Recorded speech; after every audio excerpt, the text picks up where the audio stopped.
साथियों, भाजपा की सरकार पूरी ईमानदारी से हरियाणा के विकास में जुटी हुई है, जबकि कांग्रेस की सरकार के दौरान यहां भ्रष्टाचार ही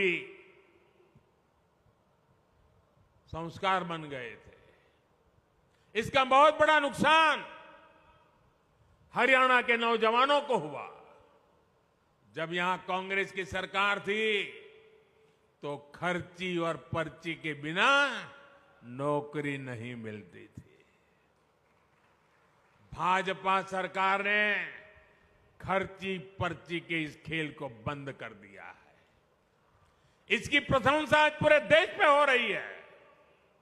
भाजपा सरकार ने पूरी पारदर्शिता से यहां करीब 1.5 लाख सरकारी नौकरियां दी है। अभी भी हमारे मुख्यमंत्री नायब सिंह सैनी जी 25,000 युवाओं को नौकरी देने जा रहे थे, लेकिन कांग्रेस के भर्ती रोको गैंग ने उसमें अड़ंगा डाल करके रख दिया। लेकिन हरियाणा के नौजवानों, आप चिंता मत करिए, 8 अक्टूबर के बाद फिर भाजपा सरकार बनेगी तो इसी कार्य से नए कार्यकाल का श्री गणेश किया जाएगा।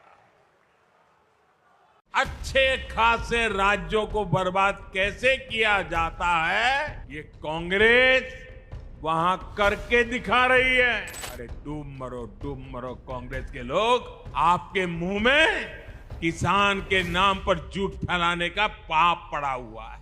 भारत में सबसे बड़ा दलित विरोधी, ओबीसी विरोधी, आदिवासी विरोधी अगर कोई है तो वो कांग्रेस का परिवार है। नेहरू जी ने ये भी कहा था कि आरक्षण वाले नौकरी पा जाएंगे तो सरकारी सेवा की क्वालिटी खराब हो जाएगी। कांग्रेस के झूठ पर विश्वास करके वो लोग पछता रहे हैं, जिन्होंने अपने राज्य में कांग्रेस को मौका दिया। कांग्रेस के झूठ की गुट्टी ने कर्नाटका और तेलंगाना को भी नहीं छोड़ा है। कर्नाटका में तो हाहाकार मचा हुआ है। वहां महंगाई और भ्रष्टाचार चरम पर है, विकास कार्य ठप है। कांग्रेस आने के बाद निवेश और नौकरी दोनों कम हो गए हैं।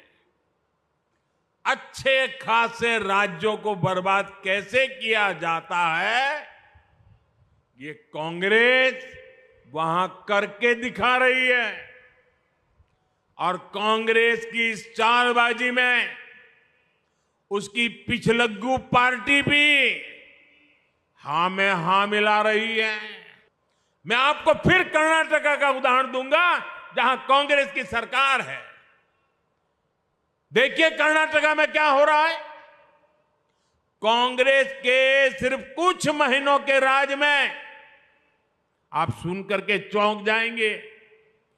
कुछ ही समय के राज में कर्नाटका में करीब 1200 किसानों ने आत्महत्या की है। अरे डूब मरो कांग्रेस के लोग, आपके मुंह में किसान के नाम पर झूठ फैलाने का पाप पड़ा हुआ है। वो इसलिए क्योंकि सूखा पीड़ित किसानों की कांग्रेस, वहां की सरकार ने मदद नहीं की।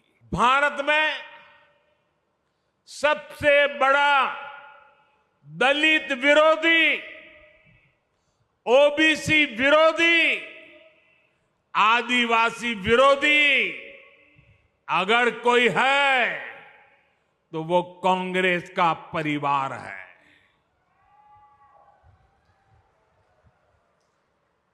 अभी इन लोगों ने कहा है कि सरकार में आए तो दलितों पिछड़ों का आरक्षण खत्म कर देंगे। यही इस परिवार की सच्चाई है।